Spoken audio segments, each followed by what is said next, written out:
Welcome in 29ers, Cribbage fam.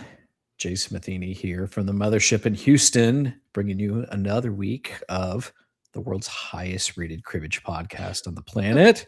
Over on the East Coast, out at the beach, is Terry Cushman. Terry, I still look forward to the day when we have some competition out there. Like, I don't know what that will look like, if that will ever be a thing, but forever thank you for birthing this child that is a cribbage podcast into existence. So Well, it's one of my favorite things, and my other podcast just finally picked up in the last week with opening day, and uh, glad we've got some other content behind us now, hopefully forever, and just let's looking forward to go. getting back to cribbage tournament next week. I thought it was this weekend. When you don't work a normal job, you don't study the calendar too well apparently, so it's the following weekend in Raleigh. So looking forward to that. So speaking of which, yeah, and tournament's coming up, right? You've got that one coming up. I know I've got Deadwood coming up in about 4 weeks now, just about. A little less, I think about 3.5, which I'm super excited for. And I don't know, I had a topic that I wanted to talk off the top here, off the rip, as they call it, is the the biggest tournaments and how you kind of rank those. And this came about from like a text message conversation I was having with Chris Bailey, and your former roommate, Chris Bailey, which, by the way, if I could be a fly on the wall when you two room together, I am, I am set for life. But Chris is an interesting guy, and like those who haven't met him, I think we talked about him before in the program. But he's brilliant. He's made his own like cribbage cross-checking app. You can ask Chris. I won't snitch on him here, but you can ask Chris to tell him the story of his phone number. Um, that's like an off-air thing for those that know him. That's super enjoyable. But he was talking about just large tournaments and how people kind of see them. Um, and I was kind of curious if you had like a ranking, if you will, of like your, I don't know, call it like top five here, because there's kind of seen as cribbage majors, but there's different ways that people see them and which counts and this and that. So not like locations, right? But I'm talking the actual event itself, right? If you were to kind of, so let's do that here, kind of rank your top five. If you're going to go further than that, we'll see where this conversation goes. Top 8, top 10, or something like that of tournaments. Yeah. So kind of let you have the floor from there. Well, I think number one for me has to be the Grand National. And I don't know if it's the most prestigious, but the cool thing about it is I think it's the most adventurous. You're possibly going to a part of the country you've never been to before. So, you're a foodie. So, I mean, that could be towards the top of the list when you're visiting certain parts of the country. If you're a Well, big sports, or let go me ahead. cut in here. Like I want to make sure this is clear as we're doing this. This is not so much like what's the most enjoyable to do, but like the winning the most prestige from the event itself, right? Winning this tournament is the biggest one, or like how you would rank like those. So yeah, I agree. Like, well, certainly I have a lot of love for the Grand National. Um, I don't know if I would call that like the biggest tournament, the most prestigious tournament to win. So I want to frame this in that way before you go too deep down that rabbit hole. And Okay. while I do agree, by the way, I did just book speaking of which, for Grand National for Niagara Falls this year. For those trying to go, by the way, that hotel is filling up quick, so I would get your reservations in fast if you're planning on staying at the host hotel. So I want to frame this accurately, like so kind of the most prestigious tournaments to win in the organization. How you would rank that? Okay, I would probably still stick with it because, I think Reno used to have that spot when it would get massive numbers, but those numbers have come down a little. But in the last year, they did rise back up by 100 or so.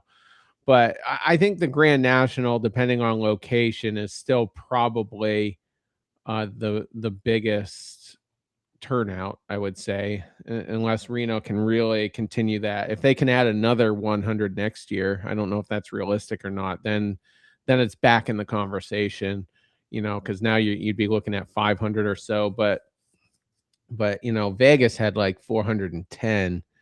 I'm not sure. I didn't go to Deadwood. I don't think it was quite that big.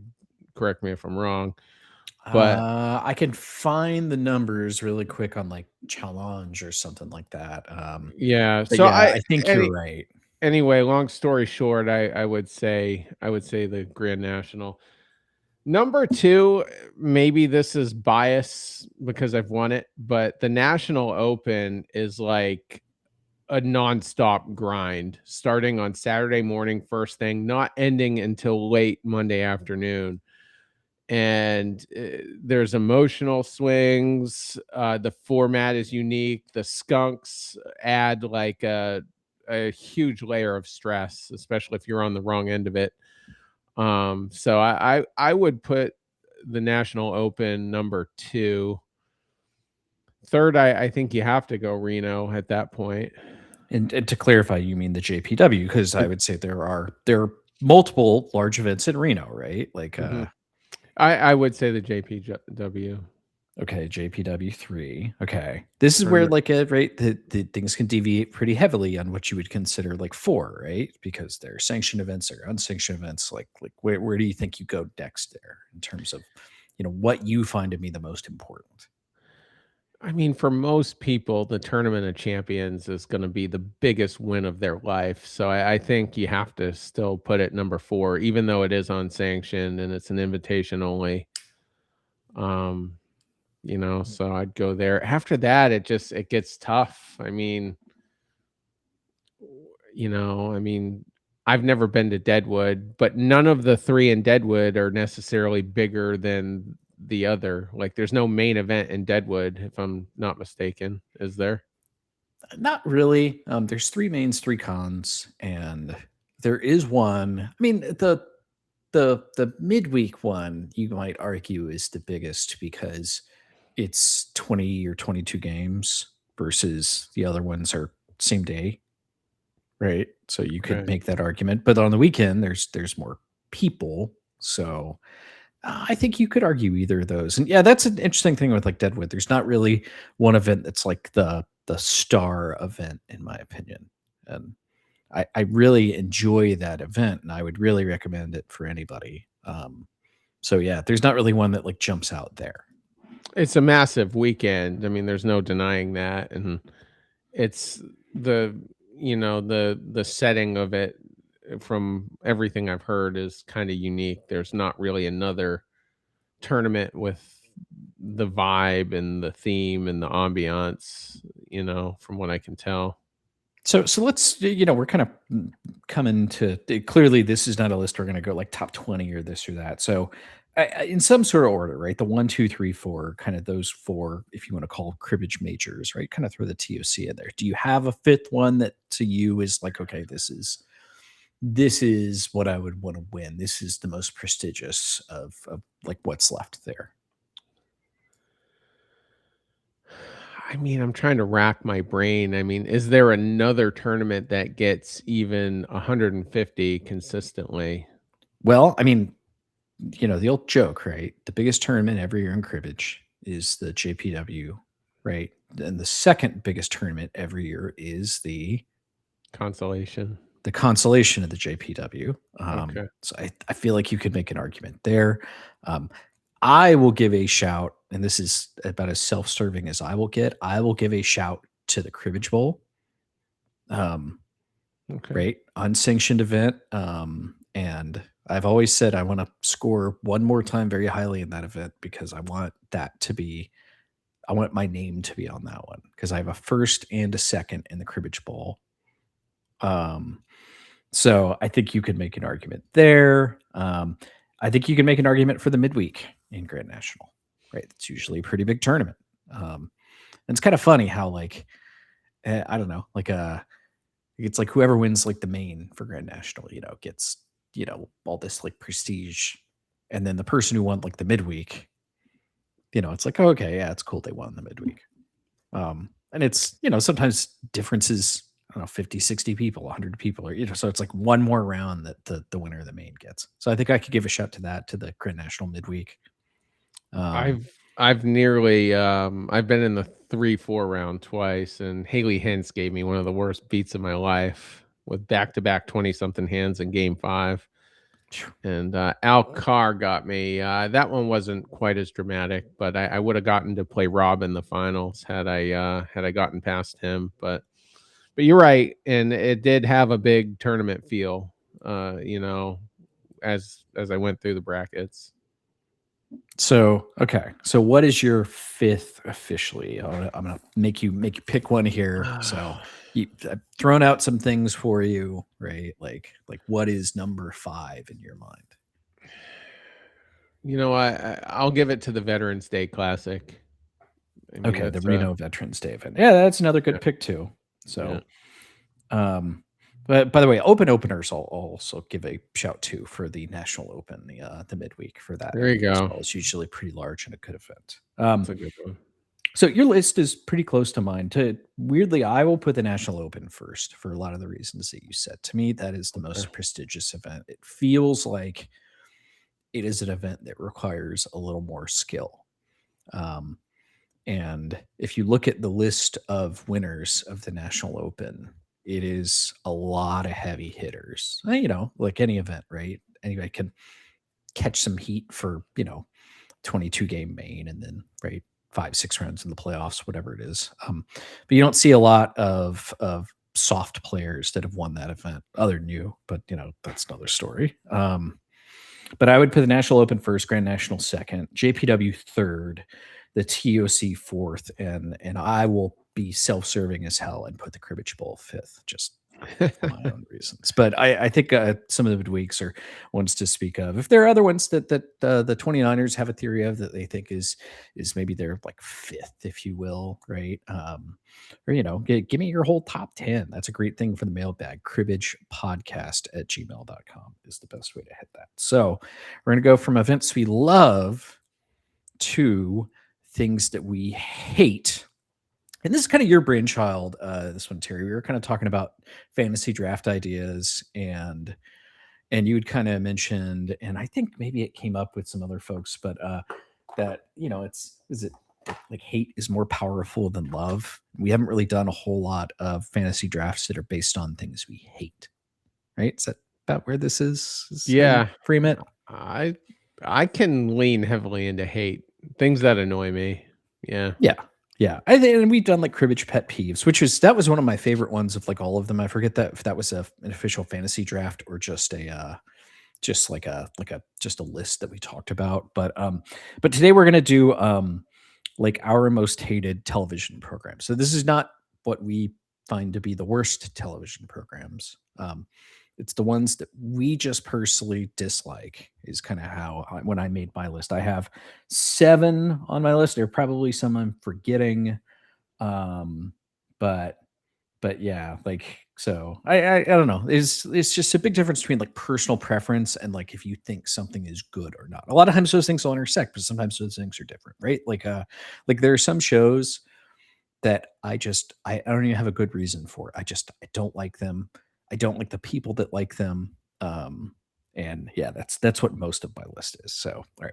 So we got the most important, the conspiracy theory laden nickel of glory here. From Mr. Tinfoil. See, I'm gonna prove there's a head there. Most of All those can right. see that. If you're watching on YouTube, you can see this. That is a head there, and there is a tail on the back of it. So there are, in fact, 2 sides to this. I'm not scamming All right. this. So we're gonna flip it. And Terry, would you like to make a call here? Heads. Heads. Okay, changing it up. And it is, in fact, a head. Okay. Once again, like death, taxes, and you winning the coin toss on this program. So if you would like the first selection, or if you can defer to me on that one. I'm gonna go first, and because I have to have this one. And I want to put. I don't know if this would be a disclaimer, but a lot of it's like shows that either my current or my previous girlfriend like. So if you're a female in the audience and you hate my pick, just know that my other half will fully back you. So All just throwing right. that out there. So here we I'm, go. I'm I'm giving you lots of rope here. Go on. Please continue. Yes. This one's the ex-girlfriend actually, and Real Housewives. I just can't. I just can't. And we've always had like an agreement. I have a like a man cave now, but previously, like if it was baseball season, usually my girlfriend would take one for the team, and then off season, I'm taking one for the team every time. And so I would just get that like crammed down my throat. And then my ex-girlfriend Jessica, if anyone's wondering, for anyone who's known me a really long time, she would like weigh in on it. And I'm like, Jessica, you are never gonna have their problems or their drama. Like, this is crazy. And I just couldn't take it.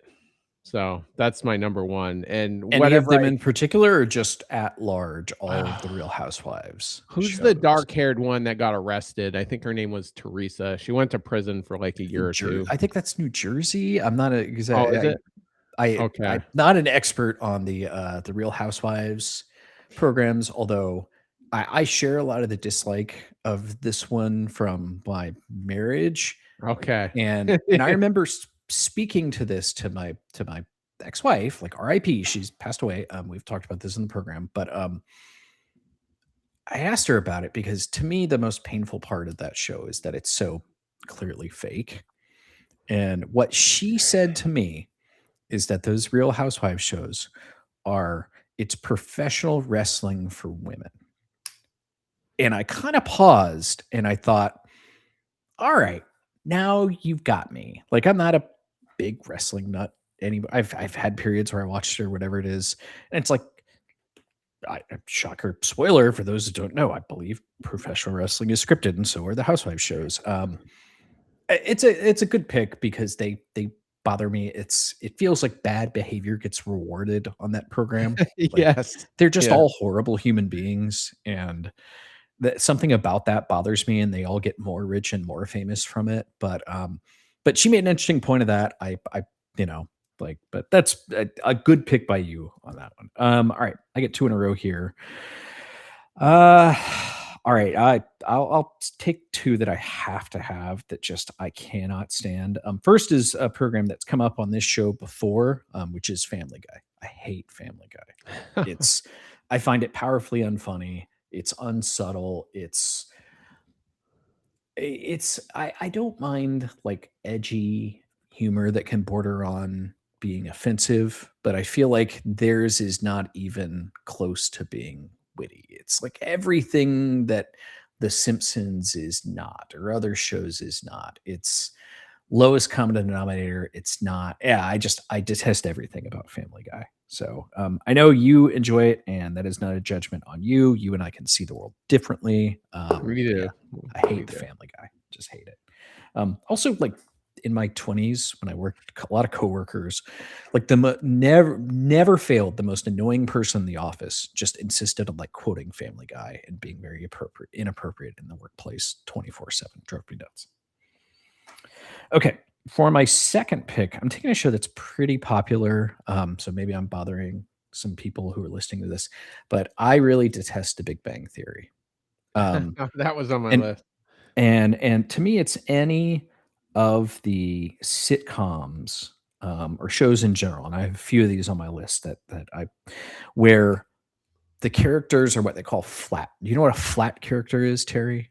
In terms of like you know TV or books or whatever it is, just basically means that they have one character trait and that's all there is to them.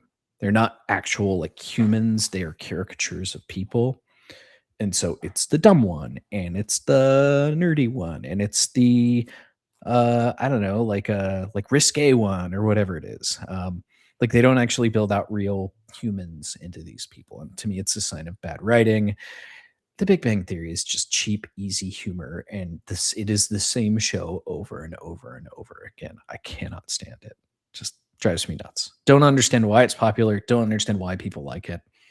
Just never got it. Yeah, I for the very similar reasons. I just can't get into it. I don't laugh. I just sit there with a straight face and hate it. And that's about all there is. There's videos on the internet. I'd encourage anybody to take a look at these where they took the Big Bang Theory and made it without a laugh track, and it is just it's like it's a completely different thing. It shows you the power of like the laugh track in sitcoms. So give that a look if you're ever interested. So all right, you got two in a row here. Please go ahead. I gotta go with Gilmore Girls. I just it's the show she watches the most, and she's seen every episode at least 27 times, and I've seen some of them probably at least 14 times. So that says anything. And I really hate Lorelai's mother. Like that's my least favorite character on the show, and that would be the nightmare mother-in-law. If if you were ever that unlucky. So it's typically on the CW, but I think all the apps have it now. Netflix, all them. I don't like it. But I've never annoyingly, really seen it, but I've had that situation where you have somebody watch a show over and over and over again, and the dislike grows within you. It's like, maybe I didn't hate this show, but now I do. yeah, So I just don't like it. And another one on my list. I'm probably gonna take some heat for this one, but I hate Star Trek. That's just I could never get into it. I found it to be very cheesy. Um, any of and them in particular? I'm not a Star Trek guy, but like any of them in particular. I don't know if it was the original one or not with like Doctor um what was it? I forget his name. The dark-haired guy with the pointy ears. Um Spock, Doctor Spock, yes, Dr. Spock. Yeah, whatever one. I was that the original one or Mister was that like Spock, I believe. Mister Spock, Doctor Spock is like I don't know, like a writer in actual life, but like Mr. Spock? Spock, Yeah. Leonard Nimoy, yeah. That's the Yes. original, I think, with William Okay. Shatner and Leonard Nimoy. So I okay, yeah.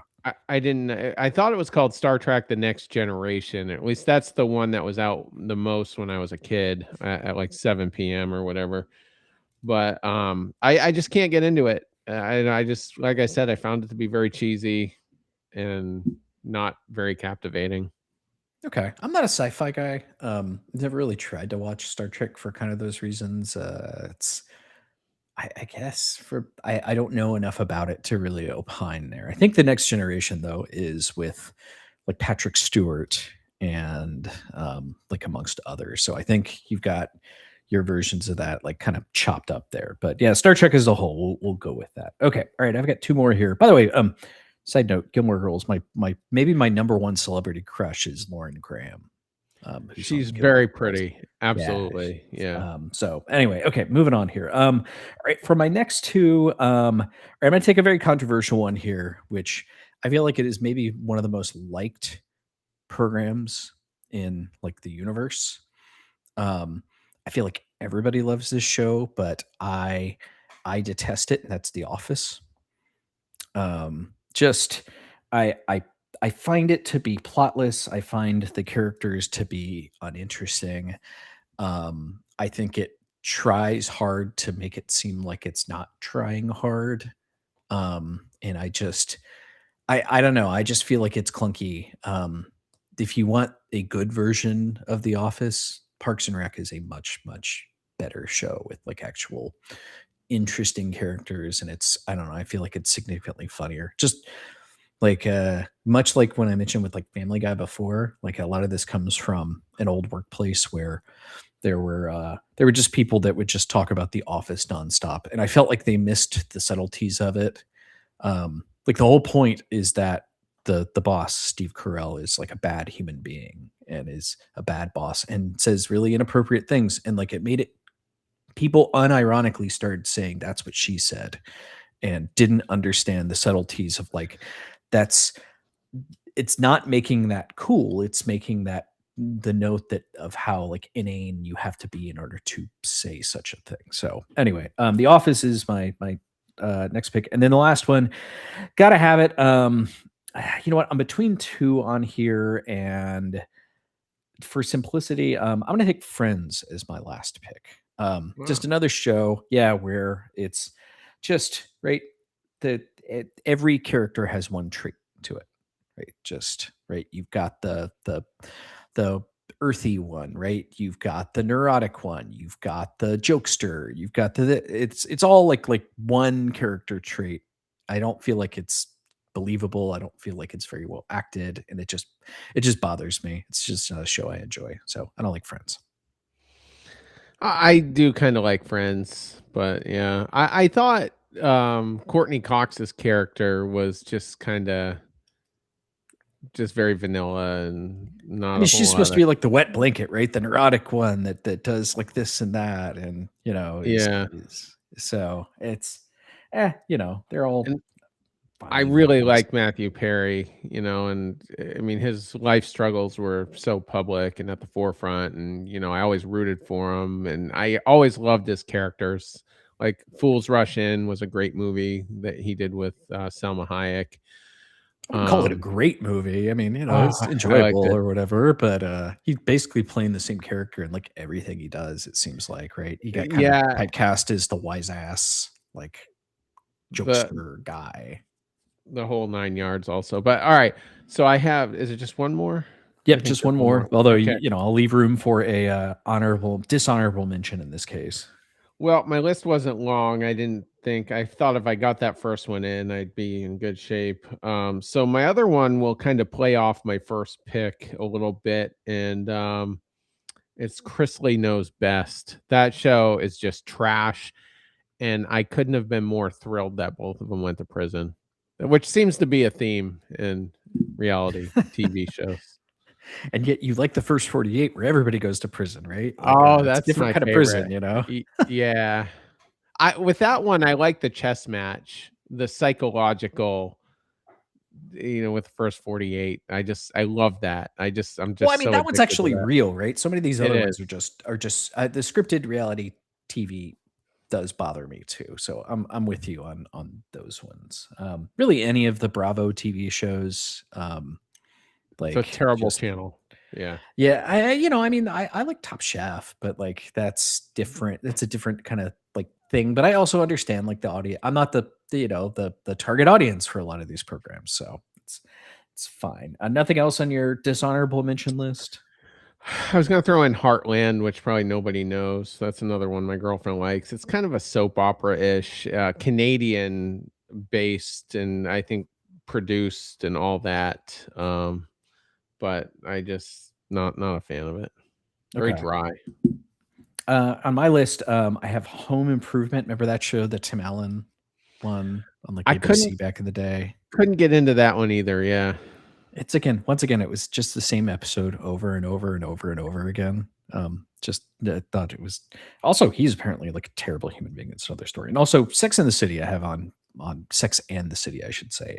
That's a Just another one terrible of one. those where like every character is they have one character trait and that's it. So again, curious 29ers like least most hated television shows, shoot them out there. Cribbage podcast at gmail.com. Feel free to rip ours too, by the way. Like I don't know if have you gotten any like flack over any fantasy draft stuff ever? You ever heard it come up to you and be like, why? Like, I mean, other than what was it, the one that we killed you for? Cornbread being a dessert, I believe, is the one Oh, come on. That that was cornbread's delicious, and I'm I not think it's listen, I'm dessert. not saying it's not delicious. I'm just saying it's not a dessert, but that's another story. Oh, you know what? I caught a lot of crap over the cartoon one that we did. Huh? Like especially Reno is shortly thereafter. I had a few people pop up to me with that one. But yeah, cribbage podcast at gmail.com, the best way to reach out to us to tell us how much we're brilliant or how much we're idiots or anywhere in between. So all right. So we'll hit the mailbag really quickly here. Let's see. Hi, Jason and Terry.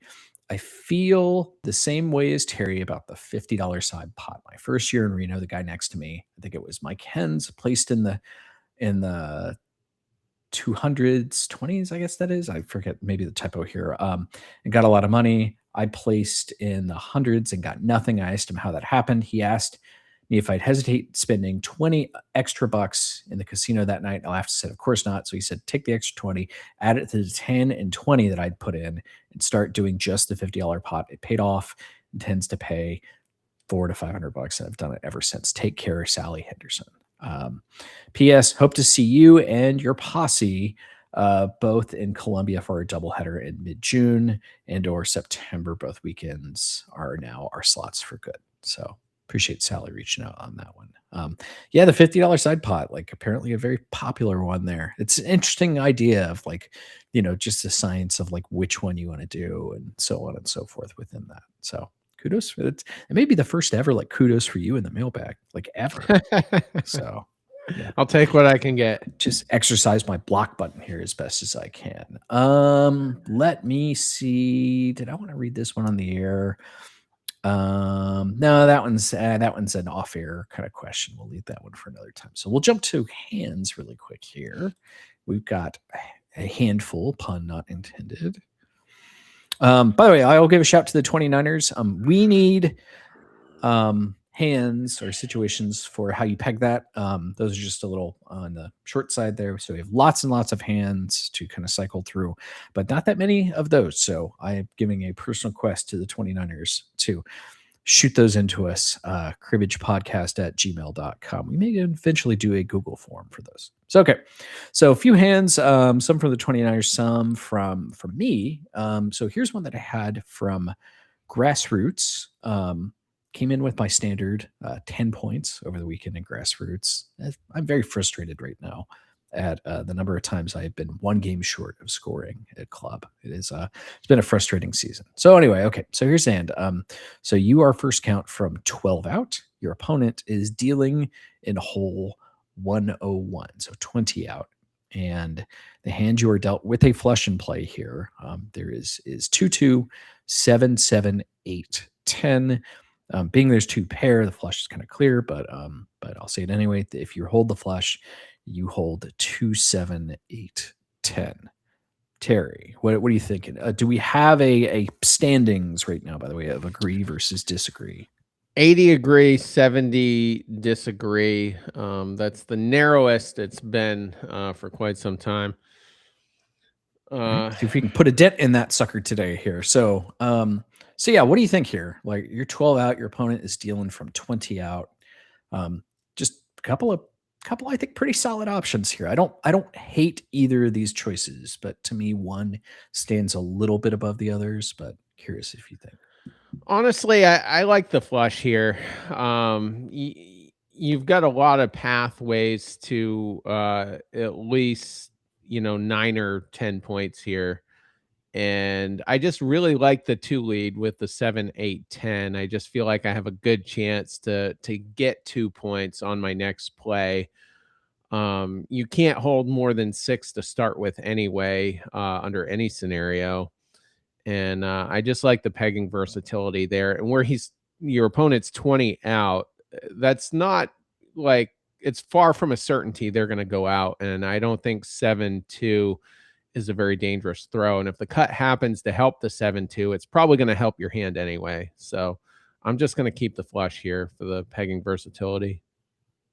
I every once in a while on this program, Terry, you say things for holding the hands and it is perfect. And I think you analyze this one exactly as I would. So every once in a while it goes the other way, but yeah, I think you're dead right here. Like I think the flush is the hold for everything you said. I think if the dealer were closer, I think it would be a tougher decision here. It would be. Right. If the dealers say like in the same spot that you are, like 12 out, that scale might move a little more towards, because there's more cuts at 12 or more if you hold the 7, 7, 8 together. For the record, I ended up cutting a 9 here. I held the flush, cut a 9, did end up getting home, but felt kind of silly when the 9 cut, right? Thought, well, I now have 10 points instead of exactly what I need to get out. So just food for thought there. Okay. All right. And agree off the bat here. I don't know if that makes me feel good or bad. All right. So we're going to start 0-0 here. Your opponent's crib. And you are dealt the lovely hand of 2, 4, 5, 8, 9, queen. I think there's two distinct schools of thought here, Terry. Where do you lean when you are in a situation like this? Honestly, I mean, I'm just gonna keep the. I don't know if you call it the Pat 4, but I'm just gonna discard the 4-9. I think that's a great defensive throw. So that would have me holding deuce, 5, 8, queen. I would lead the queen here for similar reasons as the last hand. I've just got a lot of different ways to score here. Um, and I'm just hoping to maybe cut into 6 to 8 with a couple peg points here. And again, nothing about 9-4 scares me. Queen in the lead there, no matter what cuts, no matter anything. Probably. Maybe if we cut a 2, I might be more inclined to lead that, but yeah, other than that, I'm probably leading the queen. Okay. I, I I see this one a little bit different. I like throwing queen nine in this spot here. Like I'm not crazy about that hand, 2-5-8 queen. I think things can go wrong real easy in the pegging elements of that. Whereas if I'm just throwing queen nine, right, the two most defensive cards in my hand, and I can shift my strategy a little bit depending on what is like cut and what my opponent plays. But chances are I'm leading the two out of that one, and I feel pretty good about my chances to kind of sneak some pegs there. Um, just a lot of options with holding it that way. So I'll sacrifice the 2 points there and throw two really ugly cards to my opponent's crib. So, all right, here's another one. So you are dealer. So is your own crib. I put on the Terry Cushman mode where it lights up the screen here. But is your own crib. You are in hole 25. Your opponent is dealing in hole 30. Or pardon me, your opponent is non-dealer, first count in hole 30. And the hand you are dealt is ace 4, 7, 7, 9, 10. So this is another one of these. I'd say it's, well, two, maybe three distinct roads to go here. I'm only seeing 2 roads now, but I'm sure you'll point out whatever the third one is. I'm torn between A779 and just going for a really big cut here. And well, a 7 would play even with my other hold. So ace 779 is probably my first choice with the 410 going into the crib. I don't love it. I feel like you could easily just miss everything here. The other option, you could just throw the 9-10, give your crib a chance. You still have some pathways for 8 to 10 points. But you know what? Maybe I will do it that way now that I think about it. Yeah, I'm gonna change my mind. So I'm gonna throw 9-10 to the crib and keep ace 4-7-7. Final Okay. answer. That's actually where I ended up on this one, as well, and to be honest, the more I talk about this one, the more I find myself unsure. I will lock in on the 9-10 and agree with you as well, but I think there are 4 roads to go here, right? I think you can make the case for the 9-10 like you mentioned. I think you can make a case for the 10-4 like you said also, but I think also you can argue the ace 4, and I think you can argue 7-7 as well, being that the 9 and 10 are connected. Um, just great, it's a pretty mediocre hand. Like I'd like to leave, some options open so that I can still turn this mediocre hand into something really, really good. I believe what I did with this one is I threw the 9-10. We ended up cutting the 8, which I kind of call the yes no cut, right? It's like cut the 8 to go, yes, all right, good.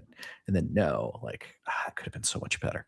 Um, but doesn't Yeah. make it right. But I think that leaves me right just a lot of different ways to get a lot of different scores. If this was a Hail Mary situation, like if I'm, if I'm a little out of position, let's say I'm in the 65 hole and they're in the 79 or 80 hole, I might be willing to throw the ace 4 here.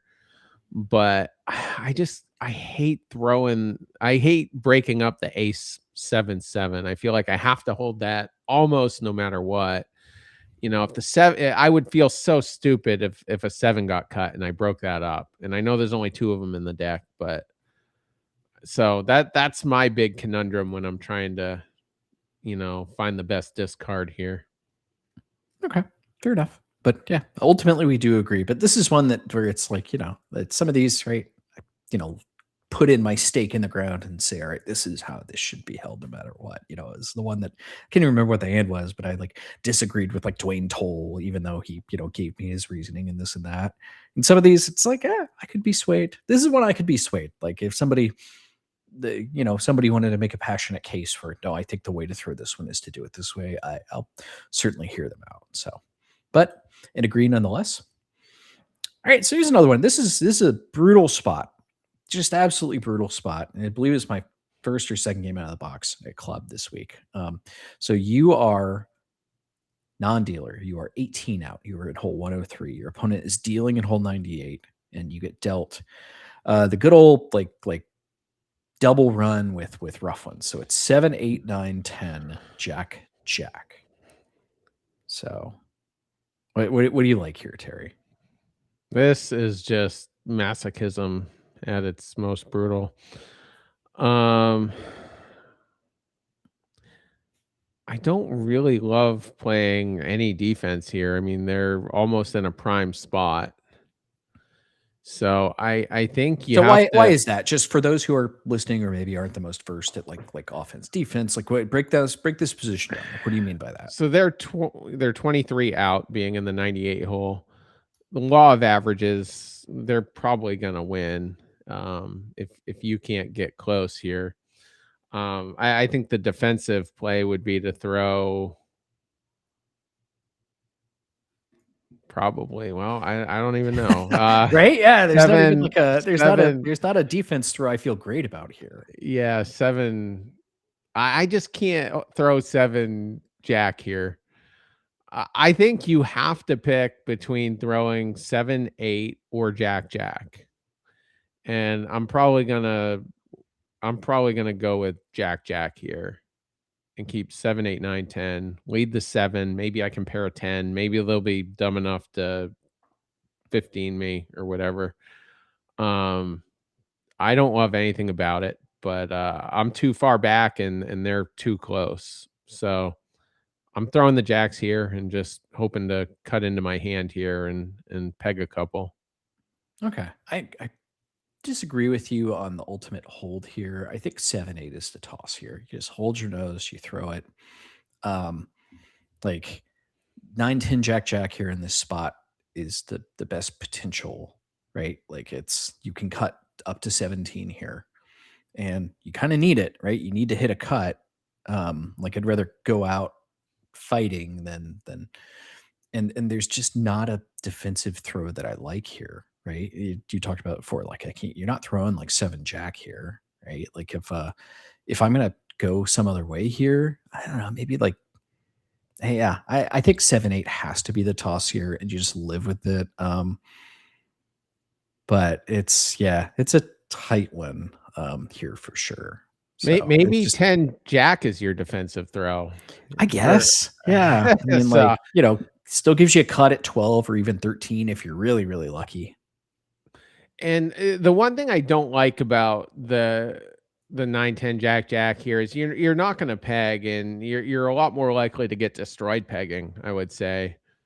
So that's just another reason I just kind of lean toward the slightly more versatile 7, 8, 9, 10. And if you happen to cut a 9, 10 anyway, I mean that's pretty favorable here to what I'm holding.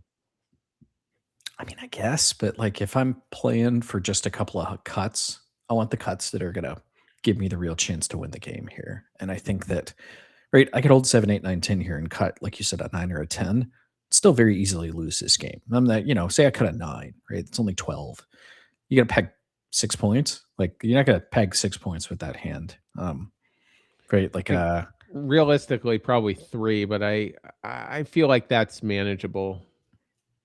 okay. Like I said, see it a little different. I think the 7, 8's a toss in this spot. Just try to, it's just there's multiple cuts at 16 versus 7, 8, 9, 10. There's not even a cut at 16. There's only 2 cuts at 14. So, but yeah, brutal spot. For the record, I think when I held that one, I did cut the 16 and ended up Oh, getting did you? out. So Okay. yeah, felt proud and pat myself on the back on this one. All right, here's one from Commissioner Jordan, Canadian Jordan. Thank you again for Jordan for running the competitive cribbage long match series, which, like I said, we'll I don't know, talk in the next couple of months about maybe doing another one of those. It seems like everybody liked those. I guess Eric Locke liked it the most, but it seems like most people enjoyed that one. So here's one from him. So you are first count from 9 out. Your opponent is dealing at 20 out. And the hand you're dealt is 2, 5, 8, 8, 10 jack. Terry, I see this one is pretty this is like a I don't like it, but this is how it has to be done one for me. Yeah, I mean, no hesitation for me. I'm throwing the 10 jack.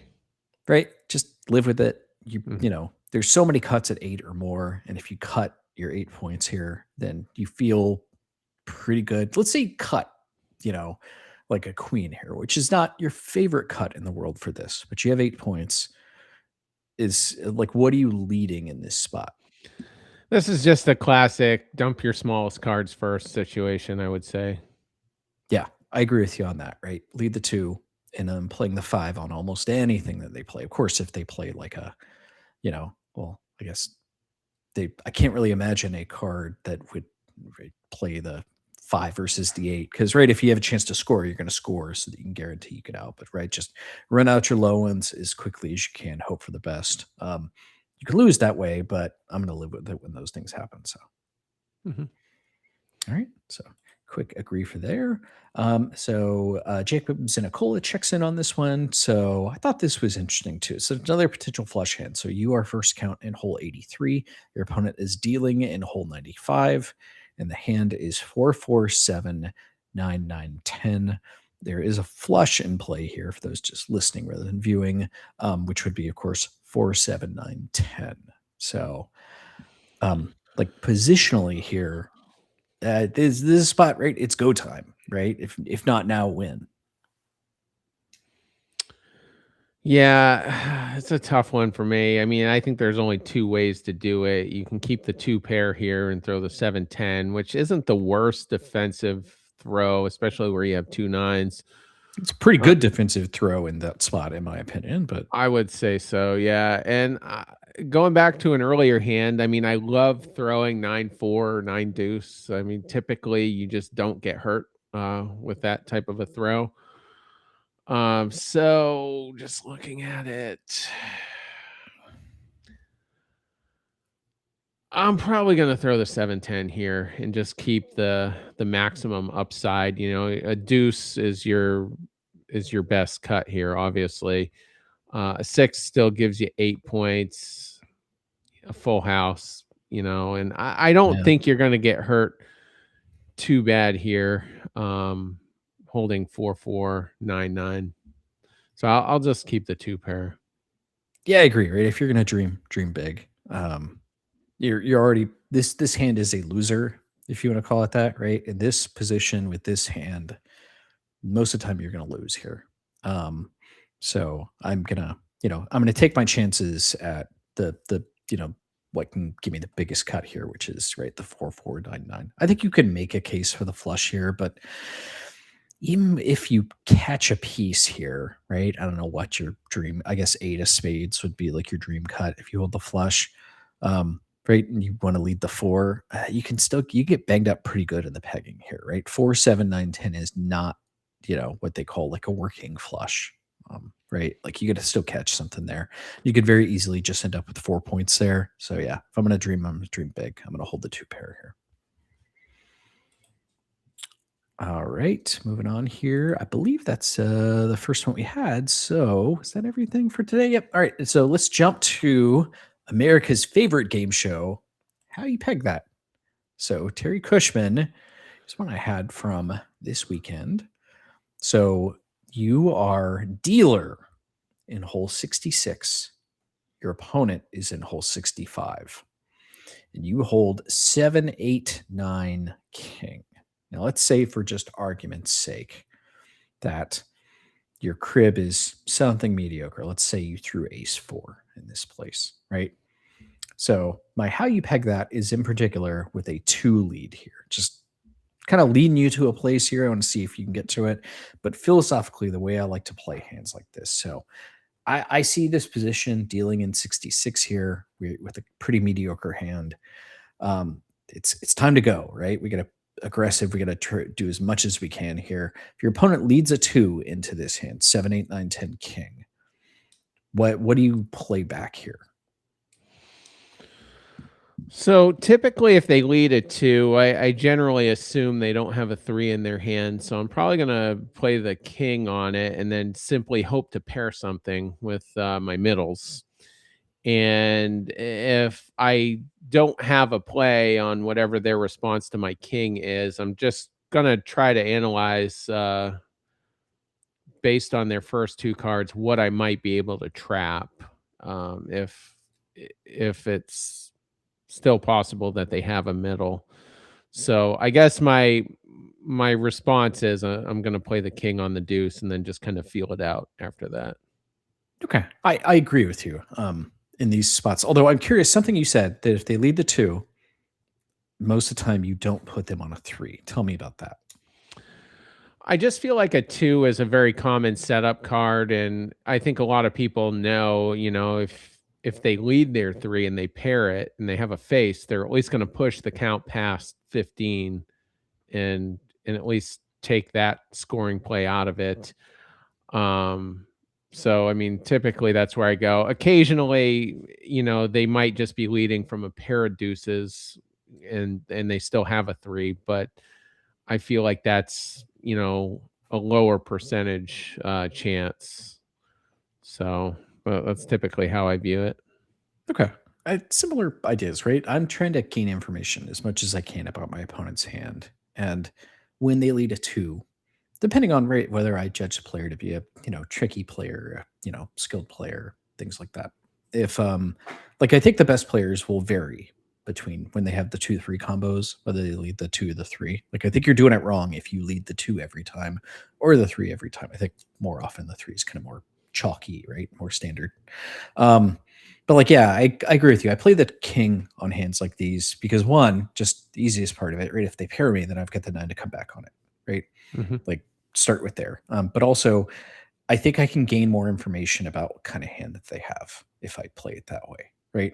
If I play the 2 and they play the king and they play a 3, and especially if it's not a super skilled player, then you're right. Chances are they had a pair of 2s, right? Then they've got 2, 2, 3, something, right? Whether that's 2 through 2, whether that's with an ace, a 4, even an 8, maybe another face card, right? I just have some pretty good information about what their hand is, right? And the same thing that you said, a lot of times I can get that middle card back, right? They play the 2, you play the king, they play their 7 on it, easy choice to pair. So I Mhm. like this one in that way. But and when it happened, right? Like a lot of people make case for when they lead the 2 in that spot. Okay, you play the 9 on it, right? Make the count 11, maybe make the opponent in an uncomfortable spot. Cases to be made for certain those, but for me, when it's go time, I got to play the king there.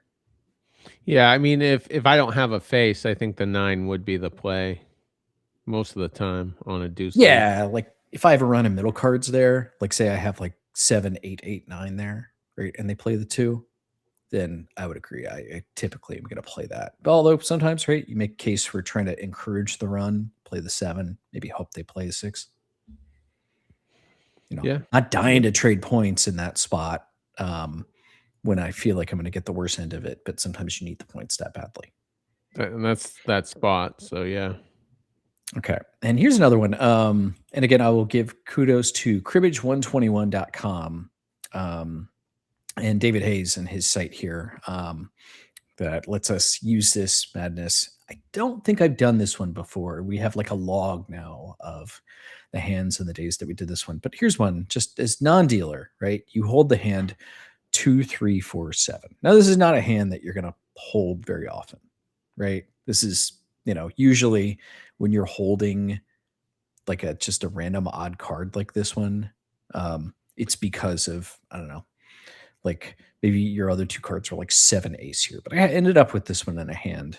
And I thought to myself, I don't know how I like to lead from this one. So 2, 3, 4, 7 is non-dealer. Terry Cushman, how you peg that? So funny story about this. I had this exact hand in Topaz, but it was a final hand of the game situation where we're both inside of were both inside of 5 holes, and I had to lead, and I had 2 face cards with it, and I so badly wanted to keep 2 face cards because I thought holding 3 small ones was a liability, and Bob Bartosh was sitting to my right, just peering into it, wondering how I was gonna do it, and I held this exact hand, and so and after I discarded, he even said, "There you go." But ironically, I would actually play it the same exact way I did in that situation here. I would lead the 4 just because I'm going to be in position no matter what here. And I just like being able to come back with a 7 to hopefully avert any future pegging damage if they happen to pair me. A lot of people would take the easier path to 15 here with a 3 lead, but I just if they paired my 3, I feel like I have to play my 7. Most likely they're gonna have a deuce for 15. And I just feel like it's a much bigger liability. So you could, I guess, make the case for the 2 lead. And then if that gets paired, you come back with the 7. But for me, honestly, I'm just a lot more comfortable leading the 4 here, where I don't see a ton of urgency to even try to peg at all. Okay. And to me, sometimes these can be opponent dependent, right? Is an opponent There are some opponents you play where you know after a couple of hands of playing them, or maybe you just know the player, they're not pairing any of your lead cards here, right? Like unless they have 2 of them. So I would want to know that before I made this decision here because right, it's the 4-7 trap doesn't work if they're not going to lead your 4 or if they're not going to pair your 4, right? That's just out of play completely. So against somebody like that, I think I would be more likely to probably just play a 3, just live with it. If they just happen to have one of those very few situations where they would pair it. And again, that's against somebody who's like a very, very passive player, right? Because I think we all have spots like that. Um, and against some people who are really wild, I feel like maybe you can make a case for the 7 here, right? You might get somebody pop the 4 on it, thinking they're smart. You can just kind of just whack them real good. But in general, I do agree. I think the 4 is generally my lead from that hand. Although, again, this is not one that you're going to hold very often, right? Most of the time, your opponent's crib with the spot like this, you're going to have, I don't know, something else you can throw them. But usually, this is good.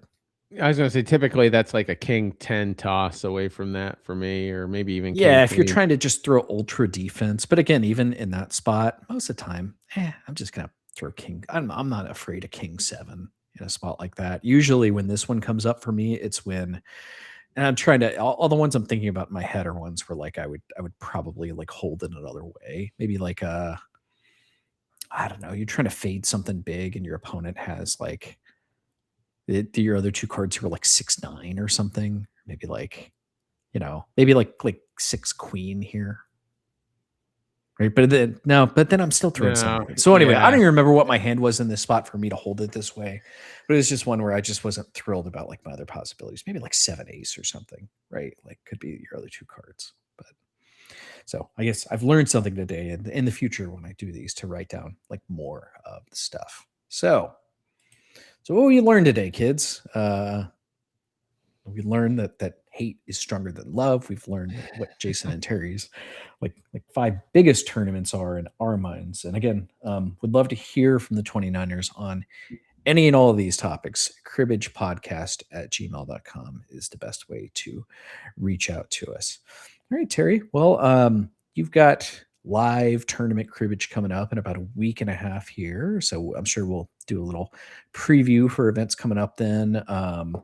And then hopefully, and luckily, this is a drive for you because I don't know about you. I live in the Houston area, but some of the videos I've been getting about airline security with things that are going on right now, downright scary. I'm not really dying to hop on a plane anytime in the near future. So hopefully they get that stuff figured out. Lots of wait times apparently with TSA. It's terrible the way the government's kind of treated them, and but because a lot of them have gone days or weeks without pay, and so they're short staffed, and that's a bummer. On a positive note, James Ravenscroft's going to be my roommate, so that'll be fun. That was like the selling point to getting him to go, because it's It'd be a drawback for me. I don't know, like good for you, but you sold them on it. But all Well, right, I right think it's on. like $168 a person for 3 nights. I mean, that's pretty pretty good, I would say. That's Okay. Well, speaking is like, it's funny. Like I know James is a very good player, but I don't feel like I know James at all. So I expect I'm curious for like a scouting report of like what he is like as like a human. I don't know. It's like psychologist Terry Cushman instead of tinfoil hat. I don't know. Are there any hats that like psychiatrists wear or something like? I would boldly say he's closer to you as a person than he is me as a person. I mean, that's best news for everybody. I like it all that more now. So, I young budding vibe superstar James Ravenscroft. Yeah. I vibe well with just about anyone though, in my defense. But Yeah, you're a pretty reasonable guy most of the time. Like, as long as certain other topics don't come up, but that's more for the that's off-air the show than the thing. on-air show. I can read the room. I know my crowd. I know not which stupid shit not to bring up. Do you know what I looked for you for the other? We'll close up here shortly, but I swear to God, I looked on like Etsy and I couldn't find one. Nobody's made it, but I was looking to see if anybody's ever made a tinfoil Red Sox hat. Just Oh, literally made out of tinfoil, but with like the silver like B in there. So I'm gonna see if I can find some crafty person to make that for you. I feel like that's the next step for you to get the well, you could just kind theories of going here. you could almost just glue it onto a regular hat, I would Yeah, think. that's no fun. You gotta get Okay. there's gotta be somebody who is a more like I am the least artsy. Like I am fully on the most in the ACC. I assume are more like you're either math or art, right? One or the other. It's the left or right side of the brain. Like I am hard numbers person. I can hardly draw a stick figure. But I bet there are some folks who are crafty in our community here. So anybody who wants to quote me a price on a Red Sox tinfoil hat for Mr. Cushman here, we'll figure it out. Maybe that'll be eventually. Again, one day we're gonna have gear for the competitive cribbage podcast. And we talked about t-shirts and things like that. But yeah, maybe the tinfoil Terry hat is the way to go. So, team tinfoil is I think it was Rick Montague that says that one in the mailbag. So Love it. love it. All right. We will finish up shop here. Again, thanks everybody for listening. Please hit us in the mailbag, cribbagepodcast@gmail.com for all your listening pleasure. Everybody have a great week. Enjoy. Peg well.